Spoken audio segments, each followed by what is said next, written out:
Huwag ka mag-alala, Torre, kasi matagal ko na talaga gusto makabugbog ng unggoy. Tama-tama.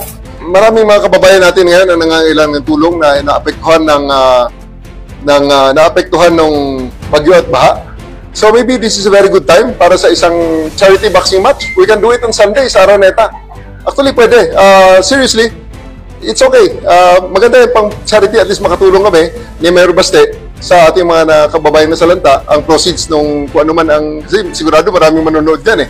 So, we can do a charity boxing match, maybe 12 rounds in Araneta Coliseum in this coming Sunday. Pwede. Kung gusto mo lang talaga ng suntukan, bakit kailangan mo pa ng charity? Why do you need kailangan mo pang gamitin yung nangyayari ngayon na baha dyan sa Metro Manila? If you're really serious about this, kung gusto mo yung charity na yan, and you've laid some conditions, then let me lay my own conditions for the event. Kung serious ka talaga, these are my conditions. Pakiusapan mo yung amo mo na presidente, and let it come out of his mouth that all elected officials should undergo a hair follicle drug test. Papalagan ko yung charity mo na yan.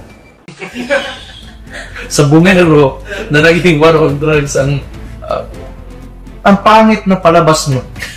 Ang pangit talaga. Kung sa Rotten Tomatoes yan, 15%.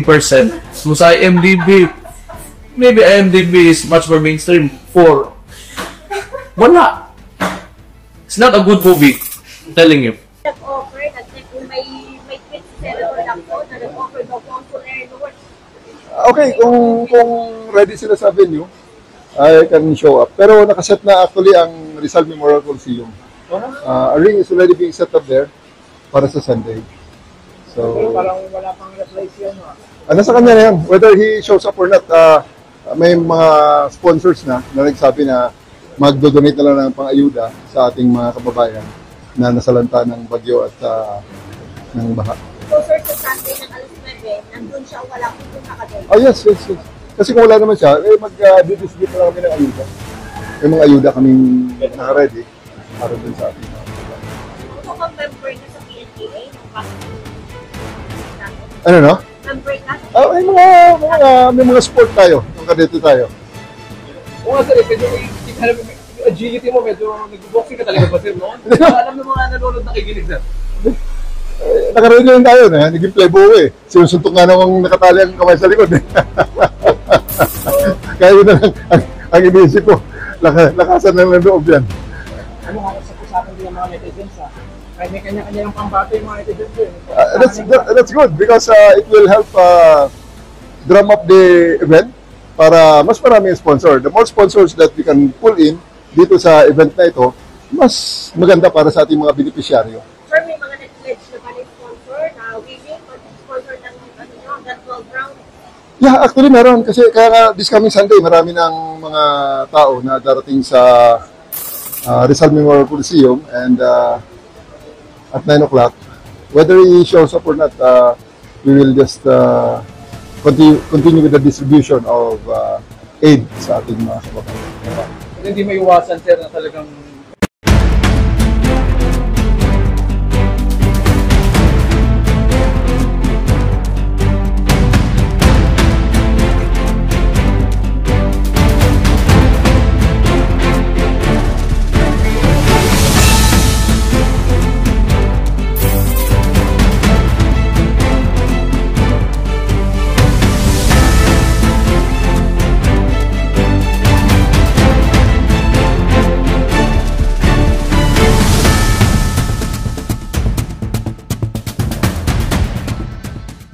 Sir, ano pong masabi niyo so far doon sa development, doon sa online sabong, yung mga nare-retrieve daw ng mga buto?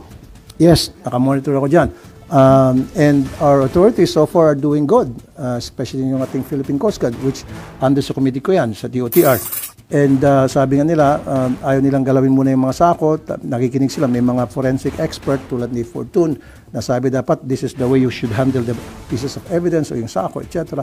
So let's leave it at that. Kung ano yung mga ginagawa natin mga otoridad, suportahan natin fully support ako dyan. May mga korte tayo. However, pag nakita ko yung mga pulis natin, medyo winawashi-washi yung ginagawang investigasyon, magsasalita ako. That's a good development, as a matter of fact. Kaya lang, may mga nagsasabi na baka planted daw yun. Siyempre, tuwing merong ginagawa yung damn if you do, damn if you don't. Ganun tayo mga Pilipino. Pag may ginagawa, yung ating mga otoridad, mali yan. Pag walang ginagawa, mali yan. So, gumagawa yung ating otoridad ng trabaho Meron silang nakita mga boto. Then, that's a positive development that we should welcome. Everybody should welcome. But, it has to be investigated by the forensic experts, thoroughly investigated kung talagang magmamatch talaga yung, kasi so far sa balita ata 12 na ata sa mga family ng victims ay napunan ng DNA samples para i-match yun, gagawin ng cross-matching. So let's leave it at that. Sana maging successful yung gagawin cross-matching. Commissioner, Vice Chairperson po and Executive Officer po ng NAPOLCOM, Attorney Rafael Calinisan. Good morning po, sir. Attorney. Boss Ted, Ma'am Ruth, magandang umaga po sa atin. Kamusta po sa inyo? Ang gusto namin malaman ay ito pa rin tungkol doon sa missing Sabongeros case, yung ginagawa niyong investigasyon dyan po sa NAPOLCOM. Pero meron po kasi kayong nabanggit, no, na meron pong mga grupo na lumalapit po sa inyo para ma-impluensyahan itong investigasyon. Pakikwento po sa amin yan. Meron pong dalawang grupo na medyo nagsusubok pong lumapit sa atin. Yung pong isa, tumawag po siya. Ang tinawagan po niya, isa pong very, very, very close po sa akin na tao. Ang pakiusap po niya, baka pwedeng matulungan yung mga pulis. Ang sinabi po nung taong tinawagan niya, dalawa. Una, hindi po niya kaya yung si Ralph. Yung pangalawa, kung ano nakalagay dun sa affidavit ni alias Totoy, yun na yun. So sa madaling sabi, sinop lang po nung tinawagan niya, yung pong sumubok lumapit at kinuwento po sa akin nung tinawagan niya yung pangyayaring iyon. Yung pangalawa naman po, grupo nung isang former local government executive. Yung pong isa doon, nag-text mismo sa akin. Yung text, ang pinapalabas niya, ang involved talaga yung isang pulis, nagbibigay siya di umano ng impormasyon, pero pinapalabas niya na walang kinalaman yung local, former local government executive. After which, tumawag din siya. Tumawag siya dun sa taong sobrang close sa akin at ang kanyang tenor, baka daw pwedeng makuha si Commissioner Calinisan na mag-abogado dun sa posibleng criminal case niya. Kung hindi naman kaya, yung mga dating law partner ko ang maging abogado niya. At nakiusap, baka pwedeng paratingin yung mensahe sa akin kasi hindi daw ako sumasagot.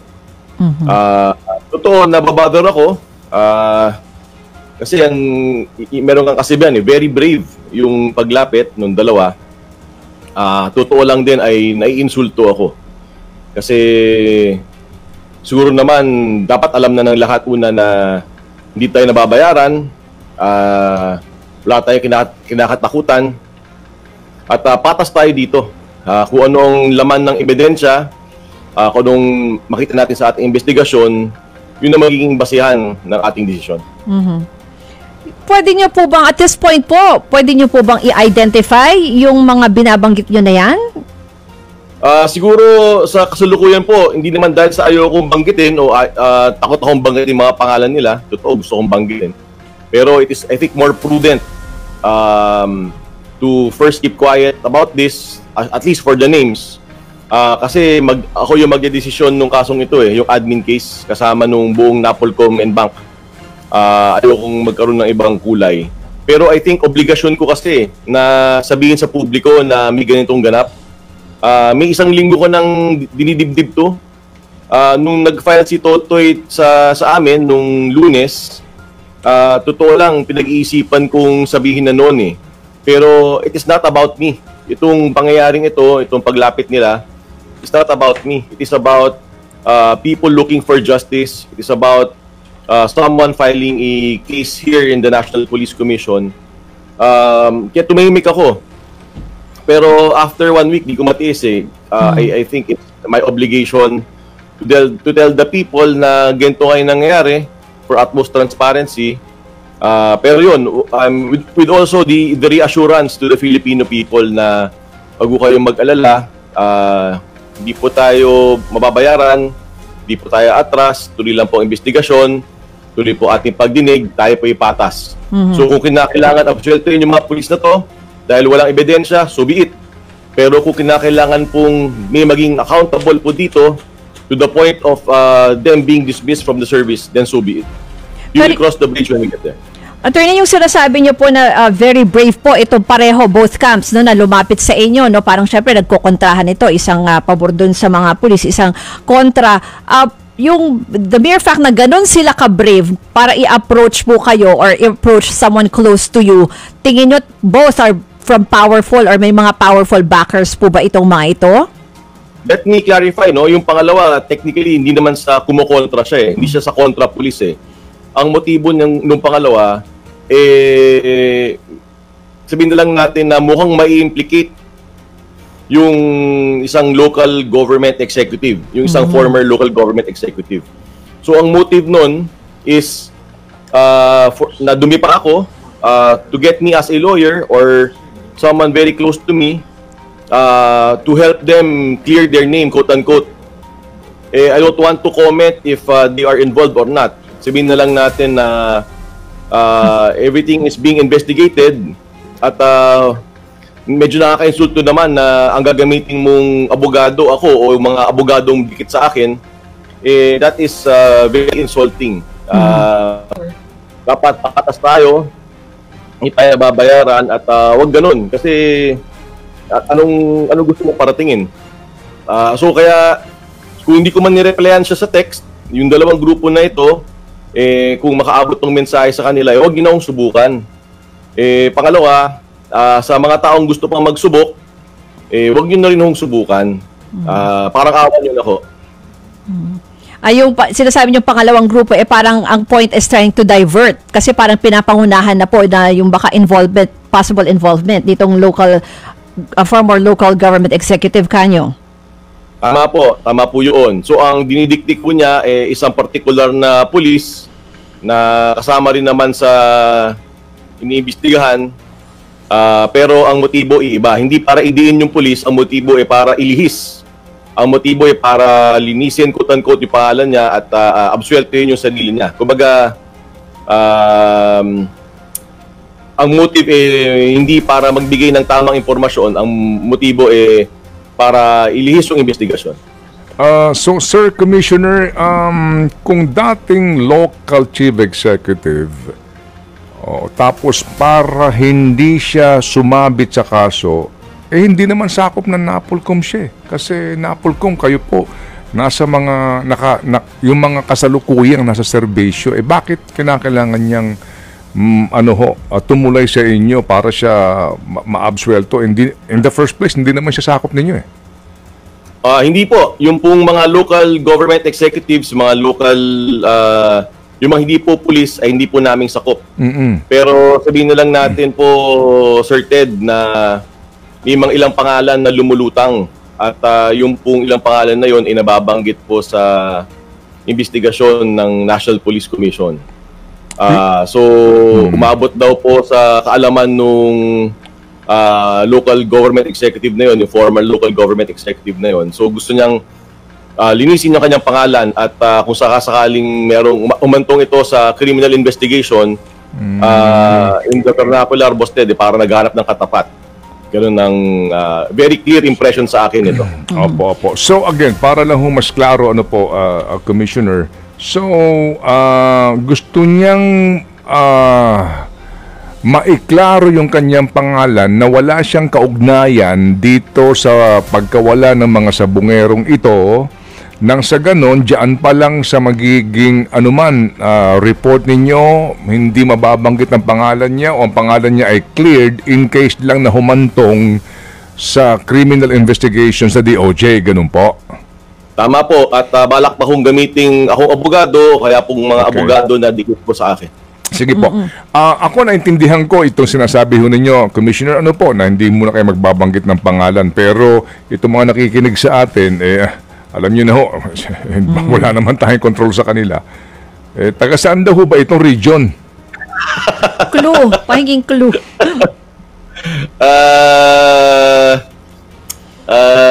Di ko alam kung pambira ka talaga, Boss Ted eh. Alam mo, na-idol talaga ka sa mga tanungan mo eh. Ako yung taga-subaybay mo noon pa. Sabihin na lang natin na malapit sa Metro Manila. Okay. Siguro. Opo, sige po. Opo, malapit sige sa po. Metro So Manila. hanggang doon lang po muna tayo. Sige. So sige. Ganito Ilang po. oras? Ilang oras ang biyahe? Depende kung baradong NLEX. Anyway, sige po. Commissioner, ganito po, no? Opo. Ito pong mga taong ito, sa telepono lang po ito at text. And then, yun lang pong isang dating official ng local government ang tumawag talaga sa inyo. Just to make it clear, much more clear po.